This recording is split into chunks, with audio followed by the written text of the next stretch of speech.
할머니는 힘든 일이 있을 때 어떻게 이겨내?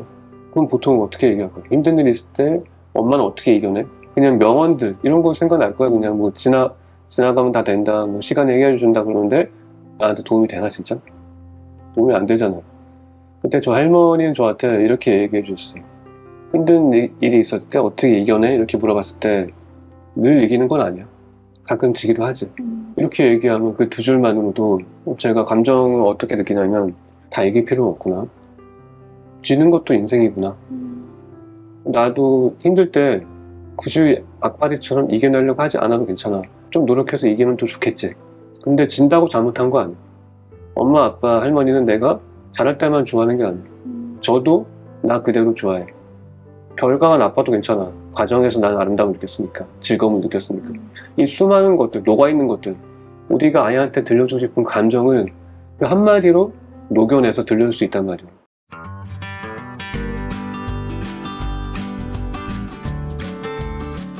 이런 질문을 받았어요. 작가님의 10대를 견디게 해준 한 줄은 무엇이었나요? 바로 나오거든요. 저 10대, 20대, 30대, 40대 다 있어요. 나한테 힘을 주는 문장은 여러분도 다 가지고 있으면 좋겠어요. 힘들 때마다 그 문장이 나를 지켜줄 근거가 되니까. 저는 어릴 때 할머니가 저를 보면 거의 말버릇처럼 이렇게 말씀하셨어요. 우리 종원이는 아무런 걱정도 안 해. 할머니는 우리 손주만 보면 마음이 든든해. 든든해 라는 말을 여러분이 한번 내 아이한테 들려준 적이 있나 한번 생각해 보세요. 다정하다, 믿는다, 근사하다. 제가 강연할 때 중고생한테 물어보면 들어본 적이 없는 낯선 말, 아주 낯선 말, 거의 외국어. 처음에 느끼해. 느끼해 하는데 느끼한 게 이상한 거예요. 느끼한 게 다정하고 예쁜 말 들려주면 낯설고 느끼하고 드라마 대사 같다고 생각하는데 그게 익숙해지면 이제 나쁜 말, 신조어, 부정적인 말이 드라마 대사처럼 느껴져. 내가 사용하지 않으니까. 이런 예쁘고 좋고 다정하고 아름다운 말들에 익숙해지길 바란다. 그 마음으로 제가 썼고 익숙해지면 여러분의 그 내일은 여러분이 상상도 못할 내일을 만날 수 있게 될 거예요. 아이가 학교에서 급식으로 돈가스를 먹고 왔어요. 돈가스 먹고 진짜 맛있어가지고 마침 퇴근한 아빠한테 아빠 나 점심에 돈가스 먹었다? 아빠가 이럴 때는 다정하게 얘기해줘야 된다고 하던데 그래서 공감의 메시지를 주자면서 아빠는 점심에 짜장면 먹었어. 진짜 맛있었어 막 그러는데 내가 공감을 되게 잘했구나. 난 공감 잘하는데 우리 아이는 왜 공감 느끼지 못하지? 사람들이 공감하면 된다고 했는데 나는 했는데 왜 안 되지? 다 거짓말이야. 나 해도 안 되는데 뭐 이렇게 오해한단 말이에요. 제대로 못하고 나서 오해하는 게 가장 나쁜 거죠. 근데 그거는 공감이 아니고 동감이다. 아이가 엄마, 아빠 나 점심에 돈가스 먹었어 이렇게 얘기하면 그 아이가 먹고 있는 그 옆자리에 앉아서 얘기하는 게 공감이에요. 잘 잘랐어? 어떻게 먹었어? 몇 개로 잘라 먹었어? 그 바삭바삭하면 어땠어? 이렇게 물어봐야지. 아빠 짜장면 먹었는데. 그러면 거의 대화 끝이지. 질문도 이어지지가 않아요. 결과의 언어니까. 그럴 때 여러분이 공감과 동감의 차이를 구분할 수 있으면 그걸 아예 설명할 수 있고 공감을 전할 수 있게 되겠죠. 의미 있게 생각하는 것은 예민하다, 섬세하다. 일상에서 되게 많이 써요. 특히 예민하다. 너 이렇게 예민하게 굴어. 예민한 엄마가 예민한 아이를 기를 때. 이런 제목도 되게 많이 있거든요. 예민하다와 섬세하다를 하나로 봐요.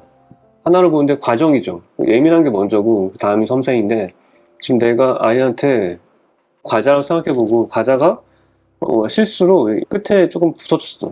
어떤 아이들은 조금 붙어지면 안 먹어. 엄마가 뭐라고 하죠? 너 왜 이렇게 예민하게 굴어? 먹을 수 있잖아. 붙여서 먹어. 이렇게 한단 말이에요. 왜 못 먹어? 장난해 엄마하고? 버리라고? 이거 얼마나 비싼 건데 이렇게 얘기한단 말이에요. 예민한 게 특징이 뭐냐면 남들은 잘 발견 못하는 걸 잘 발견해. 눈에 보이는 게 많아. 보이는 게 많은데 대부분 부정적인 거지. 섬세한 건 뭘까요? 섬세한 거는 이거를 뜯을 때 부서지지 않게 해줘. 그 차이가 뭘까요? 예민한 거는 부서지는 부분을 보는데 섬세한 거는 부서지지 않게 하려면 어떻게 해야 될까? 이것까지 생각하는 게 섬세한 거. 부모님께서 아이가 예민하다. 부서진 부분을 봤어. 그러면 이렇게 물어보는 거예요. 안 부서지게 하려면 어떻게 하면 좋을까? 그러니까 아이가 예민하다고 뭐라고 하지 말고 아이가 섬세해질 수 있게 가능성의 질문을 던져보는 거예요. 엄마가 너무 성급하게 깠던 것 같아. 그래서 부서진 것 같아. 미안해. 다음에는 네가 한번 까볼래? 네가 한번 천천히 까면 부서지지 않게 잘 먹을 수 있을 거야. 일상의 곳곳에서 이런 거 되게 많이 있어요. 너 왜 이런 것 가지고 예민하게 물어? 이렇게 물어보지 말고, 단언하지 말고, 이거를 한번 네가 어떻게 바꾸면 좋을까? 어떻게 바꾸면 모두가 만족할 수 있을까? 어떻게 하면 네가 만족할 수 있을까? 이렇게 긍정의 지점에 있는 질문을 던지면 아이가 점점 섬세해지게 되겠죠. 예민한 것은 문제만 찾는 거고, 섬세한 것은 방법까지 찾는 거. 해결할 수 있는. 그러면서 지능과 지성이 다 발달하게 되겠죠. 기쁘다, 즐겁다 감정 언어가 있어요. 여러분도 한번 생각해 보세요. 기쁘다와 즐겁다가 뭐가 어떤 차이가 있고 어떤 공통점이 있을지. 무슨 일이든 긍정적인 마음을 하는 사람은 이길 수 없습니다. 당연히 아이가 가진 가장 큰 경쟁력은 어떤 일이 주어져도 긍정적으로 임하는 마음가짐에 있겠죠. 독서, 공부, 글쓰기 등 아이의 삶에 꼭 필요한 것들은 웃으며 하는 아이의 모습을 상상해 보세요. 상상만으로도 부모의 마음은 한없이 행복해집니다. 그런 아이로 키우고 싶다면 이 글을 집중해서 읽어주세요. 이번 단어의 핵심은 감정을 느끼는 길이에 있습니다. 기쁘다라는 말은 되게 순간적인 감정을 표현할 때 사용합니다. 그래서 주로 정신적인 상태나 심리를 나타낼 때 말하죠. 하지만 즐겁다는 말은 지속적으로 이루어지는 감정의 상태를 말합니다. 외적인 경험이나 자극을 표현할 때 주로 사용하죠. 순간적으로 느끼고 지나가는 감정과 시간을 두고 천천히 느끼는 감정이 서로 다르다는 사실을 아이에게 알려주려면 이 단어를 구분해서 사용할 수 있어야 합니다. 기쁨이 점이라면 즐기는 건 선입니다. 일상에서 기쁨이라는 점을 자주 찍은 아이는 즐겨야만 할 수 있는 선을 그을 수 있죠. 아이가 뭔가를 잘 즐기지 못한다는 그런 생각이 들면 너 왜 이거 즐기지 못하니? 왜 남들처럼 못해? 이렇게 할 게 아니고 삶의 중간중간 기쁨의 순간을 자주 찍을 수 있게 자주 기뻐할 수 있게 만들면 아이가 저절로 그거를 연결해서 즐기게 될 것이다. 이렇게 생각을 하셔야 돼요. 그러니까 억지로 즐기게 하지 말고 기쁨의 순간을 누릴 수 있는 걸 자주 경험하게 해주면 스티브 잡스도 얘기했잖아요. 창조는 점을 연결하는 것이다. 즐거움 역시 기쁨을 연결하는 거예요. 아이가 뭐 취미를 즐길 수도 있고 아이가 뭘 할 때 기뻐하는 걸 알 수 있잖아요. 내 아이가 뭘 할 때 가장 기뻐하는가 이거를 10개 이상 알고 있는 게 좋을 것 같아요. 그냥 물어보면 잘 모르거든요. 익숙하지 않아서. 이거 할 때 웃는구나. 나는 이거 별론데 이거는 내 아이가 좋아하네. 이런 거를 내 아이의 기쁨 노트 이렇게 해가지고 매일매일 하나씩 적어 놓으시면 그걸 이제 하게 하면서 아이가 기쁨을 자주 즐기면 경험하다 보면 저절로 자기 공부와 독서와 하기 싫었던 일을 즐기게 된다. 그 이후에 비로소 아이가 스마트폰을 끊고 독서하고 읽고 그리고 생각하고 무언가 하나를 꾸준히 오랫동안 하는 거 그걸 즐기게 되는 아이가 될 수 있다. 그렇게 생각하시면 좋을 것 같고 길에서 우연히 아는 친구를 만났을 때 우리는 즐겁다가 아닌 기쁘다라는 말을 선택해서 이렇게 말합니다. 길에서 우연히 만나니 기쁘다. 순간적인 정신이나 심리 상태를 표현할 때는 이렇게 기쁘다는 말을 사용하죠. 하지만 그 친구와 함께 여행을 떠나면 이야기가 달라집니다. 여행 도중에 서로에게 느낌을 물을 때 이렇게 즐겁다라는 말로 대화를 하게 되죠. 네 덕분에 이번 여행이 더 즐겁다. 이처럼 즐겁다는 말은 외적인 경험이나 지수적인 자극을 표현할 때 사용합니다. 기쁨이라는 수많은 점이 모이면 즐거움이라는 선이 됩니다. 친한 친구를 길에서 우연히 만나면 기쁘지.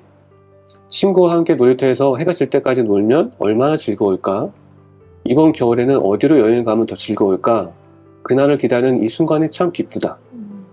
매일 배움의 기쁨을 오랫동안 경험한 사람은 즐겁게 공부하고 독서하는 방법을 스스로 터득하게 돼. 여러분 이거 듣기만 해도 느껴지겠죠? 여행을 가면 얼마나 즐거울까? 그걸 기다리는 지금 이 순간이 기쁘다. 여행은 긴 기간이니까 즐겁다. 그리고 그걸 기다리는 지금 이 순간은 기쁘다. 이렇게 구분해서 사용할 수 있으면 네가 여행을 떠나서 즐겁게 즐기기 위해서는 기다리는 순간순간에 기쁨이 필요해. 이렇게 얘기할 수 있게 되겠죠. 그래서 이렇게 단어 하나하나가 여러분이 생각하지 못했던 거에 숨어 있고 내 아이가 무언가 공부와 독서를 즐기지 못하는 이유는 단순히 그게 싫어서 재미없어서가 아니고 기쁨이란 걸 무엇인지 모르기 때문에 순간적으로 내가 글씨를 쓰면서도 기뻐할 수 있고 이 한 줄을 읽으면서 우리 아이는 이 책의 80페이지를 읽으면서 기쁨을 느껴. 다른 페이지도 읽으면서 즐거움을 즐길 수 있게 되겠죠. 그렇게 하나하나 차분차분 해 나가시면 아이가 결국 여러분이 즐겼으면 한 것들을 웃으면서 할 수 있게 되는 날이 올 수 있을 거라 생각해 봅니다. 본인들께서 가장 힘들어 하시는 게 나는 내 아이를 정말 사랑하는데 사랑을 전하지 못하겠다. 아이가 사랑한다고 느끼지 못한다.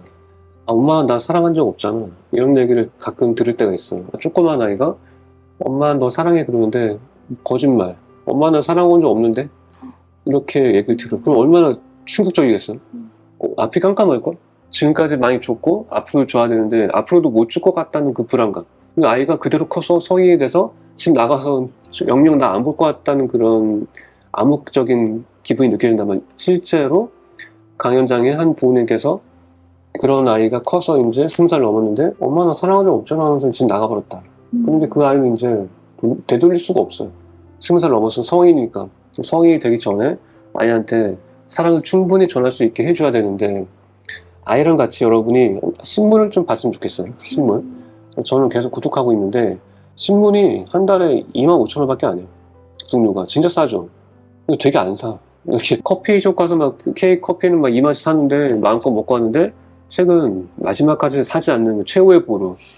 절대로 안 산다 막. 신문 구독해 하시면 뭐가 좋냐면 우리가 일상에서 인터넷에서 기사를 본다고 생각을 해. 근데 우리 기사를 거의 안 봐요. 보긴 보는데 어떻게 보냐면 검색해서 보죠. 검색이야. 그러니까 어떤 거냐면 내가 아는 게 또 나와. 또 나와. 또 알고 있는 건 계속 나와. 내가 안다고 믿는 것만 나오는 거죠. 그거 하나만 알게 돼. 나머지 9,990 엄청나게 많이 뭔가 많이 있는데 하나만 알게 되는데 신문은 탐색을 하게 해줘요. 내가 검색하지 않았던 것들, 그간 몰랐던 것들이 엄청나게 다채롭게 많이 있어요. 그거를 전문가들이 발디어 찾아가면서 좀 농밀하게 써주는 그게 신문이에요. 아이랑 같이 신문 읽으면서 되게 힘들죠. 힘드니까 어떻게 읽냐면 제목만 읽는 거. 제목만. 기사의 제목만 읽는 건데 읽으면서 가장 인상 깊은 기사 제목에 줄 치는 거야. 줄을 쳤는데 내가 달리기에 관심이 많아가지고 이번 세계 신기록 1등 100m 누구누구 수상 거기 줄 쳤어요. 아이한테 사랑을 주고 싶어서 항상 고민했던 부모님께서 그 한 줄을 보면서 이걸로 내가 사랑을 전해줘야 되겠다. 이거 생각할 수 있단 말이에요. 그렇게 생각 못하면 이렇게 돼요. 아이가 물어보죠. 엄마는 언제 달리기가 가장 빨랐어? 그럼 어떻게 얘기할 거야? 세상이 정한 정답을 얘기하겠죠. 고2 때. 대학교 때. 그때 제일 빨랐어. 이렇게 얘기하겠죠. 쓸데없는 얘기예요. 그럼 얘기가 이어지지 않으니까. 그렇구나. 그랬구나 하고 넘어가는데 사랑과 연결시켜서 이렇게 변절시키게 되겠죠. 엄마가 언제 가장 빨랐냐면 밤 12시에 병원이 다 문 닫았어. 네가 갑자기 아파가지고 열이 펄펄 끓어오르는 거야. 근데 엄마가 어쩔 줄 몰라가지고 쓰레빠 신고 막 너 업고 막 달렸는데 한참 달리다가 불평한 병원 발견해서 들어갔는데 의사 선생님이 너 아니고 엄마 보면서 놀리더라. 너보다 엄마가 더 아파 보인대. 엄마는 그때 진짜 빠르게 달렸어. 힘든지도 몰랐거든. 근데 정신 차리고 신발을 보니까 슬리퍼도 짝짝이 다른 거 신고 왔어. 짝짝이 신고 왔더라. 근데 하나도 창피하지 않았어. 너 없고 달리는 게 가장 중요했으니까. 이렇게 얘기하면 아이가 저절로 뭘 느낄까요? 이 안에는 사랑이란 말이 없잖아. 사랑의 단어 하나도 없어. 사랑에 100번 초면 얘기하지 않았어. 근데 다 듣고 나서 엄마가 날 진짜 사랑하는구나. 나는 사랑으로 컸구나. 나는 그렇게 못할 것 같은데. 나는 엄마 없고 그렇게 못할 것 같은데. 아이한테 준 엄마의 그 감정은 그렇게 끝나지 않고 아이가 이제 대학 졸업하고 취직했어요. 그럼 이제 아이는 삶이라는 경기장에 달리겠죠. 그러면서 이제 중간에 부서에서 부장님한테 혼나고 자존감 확 내려갔어. 그때 이제 이렇게 생각하겠죠. 엄마도 그때 나 없고 힘들었는데 열심히 달렸는데 나도 내 경기장에서 포기하지 말고 열심히 달려야지. 힘낼 근거가 되겠죠. 그 기억이. 사랑의 기억. 감정으로 만든 기억은 아이한테 힘들 때마다 살아낼 기억 근거가 된다. 아이들이 자존감이 약하고 자꾸 포기하고 시작만 하고 끝까지 못 가고 이런 아이들의 공통점은 어릴 때부터 감정의 근거, 힘낼 근거가 될 수 있는 감정이 들어가 있는 그 기억이 되게 별로 없다. 그런 기억이 없으니까 힘낼 수가 없죠. 힘낼 필요가 없으니까. 하지 마. 하지 말지. 근거가 많은 아이들은 엄마가 얼굴이 떠오르고 엄마가 항상 뒤에서 돌봐주고 있어. 지켜보고 있어. 옆에 없지만 옆에 있는 것 같은 기분이야. 내가 좀 더 힘내면 되겠어. 이런 생각하게 된단 말이에요. 아이한테 전해주고 싶은 것을 신문을 읽기를 통해서 그러니까 신문을 읽기 한 예를 든 거고 전해주고 싶은 감정이 있으면 그 감정을 품고 있다가 무언가를 볼 때마다 항상 어떻게 하면 내 감정을 저것과 연결시켜서 아이한테 들을 수 있을까? 그게 여기서 중요한 것은 내가 항상 뭔가 주고 싶은 마음이 뭔가 있어야 돼. 아이한테 이걸 꼭 주고 싶은데 꼭 주고 싶은 게 무엇인지를 그 질문을 머릿속에 넣고 질문의 눈으로 책을 읽으셨으면 좋겠어. 그럼 너 책을 정말 멋지게 읽을 수 있을 것 같아. 제가 할머니 얘기 되게 말씀 많이 드리는데 할머니 되게 엄격하고 무서운 분이었는데 말할 때는 제 마음에 닿을 수 있는 말을 많이 해주셨어요. 할머니가 하루는 힘든 일이 있어서 어린 제가 봤을 때 되게 어려워 보였을 때 제가 할머니한테 이렇게 여쭤봤죠. 할머니는 힘든 일이 있을 때 어떻게 이겨내? 그럼 보통 어떻게 얘기할 거야? 힘든 일이 있을 때 엄마는 어떻게 이겨내? 그냥 명언들 이런 거 생각날 거야. 그냥 뭐 지나가면 다 된다. 뭐 시간에 해결해 준다 그러는데 나한테 도움이 되나 진짜? 도움이 안 되잖아. 그때 저 할머니는 저한테 이렇게 얘기해 주셨어요. 힘든 일이 있었을 때 어떻게 이겨내? 이렇게 물어봤을 때 늘 이기는 건 아니야. 가끔 지기도 하지. 이렇게 얘기하면 그 두 줄만으로도 제가 감정을 어떻게 느끼냐면 다 이길 필요는 없구나. 지는 것도 인생이구나. 나도 힘들 때 굳이 악바리처럼 이겨내려고 하지 않아도 괜찮아. 좀 노력해서 이기면 또 좋겠지. 근데 진다고 잘못한 거 아니야. 엄마, 아빠, 할머니는 내가 잘할 때만 좋아하는 게 아니야. 저도 나 그대로 좋아해. 결과가 나빠도 괜찮아. 과정에서 나는 아름다움을 느꼈으니까. 즐거움을 느꼈으니까. 이 수많은 것들, 녹아있는 것들, 우리가 아이한테 들려주고 싶은 감정을 그 한마디로 녹여내서 들려줄 수 있단 말이야. 저도 괜찮아. 엄마도 늘 이기진 않아. 이렇게. 그러니까 우리가 감정 오해를 들릴 때는 그걸 그대로 들려주는 게 아니에요. 들려줬더니 내가 꼭 들려주고 싶은 말들이 숨겨놨던 것들을 아이가 발견해내는 거죠. 한 달에 한 번, 두 달에 한 번 가는데 거의 99% 거절하거든요. 정중한 거절. 늘 거절하는데 갈 때가 있어요. 한 달에, 두 달에 한 번씩. 가는 이유는 뭐냐면 돈을 많이 주거나 가깝거나 지인이거나가 아니에요. 나한테 예쁜 말로 강의 제안했을 때. 그럴 때 가요. 그럴 때 가는데 그럴 때 가면 강의 제안 100번 하는데 딱 한 번 오케이 해서 가는 강사가 있어요. 그러면 되게 의기양양할 거 아니에요? 막 함부로 거절하고 내가 이런 사람이 아닌데 한번 가줄게 막 이런 뉘앙스로 답신을 보낸단 말이에요. 저는 그때 어떻게 간다고 얘기하냐면 초대해 주셔서 감사합니다. 꼭 뵐게요. 이렇게 하고 가요. 가면 이제 그 강연지에 도착하면 어떤 기적이 일어나냐면 내가 듣고 싶은 말을 그 사람이 해줘요. 작가님 이런 데 오실 분 아닌데 와주셔서 감사합니다. 좀 감동했어. 내 마음속으로 하고 싶었지. 이런데 가는 사람 아닌데 돈 10배로 줘야 되는데 이런데 온다 이렇게 하고 싶었지만 참으면 그 사람이 해주는 거야. 그 사람 다 알지. 왜 모르겠어요? 다 알고 있지. 우리 학교 다닐 때 100점 맞으면 다 소문나요. 자랑 안 해도 돼. 어차피 다 아니까. 갑자기 누가 잘 나가면 다 소문나 다 알고 있어요. 굳이 자랑하니까 욕먹는 거지. 그렇잖아요.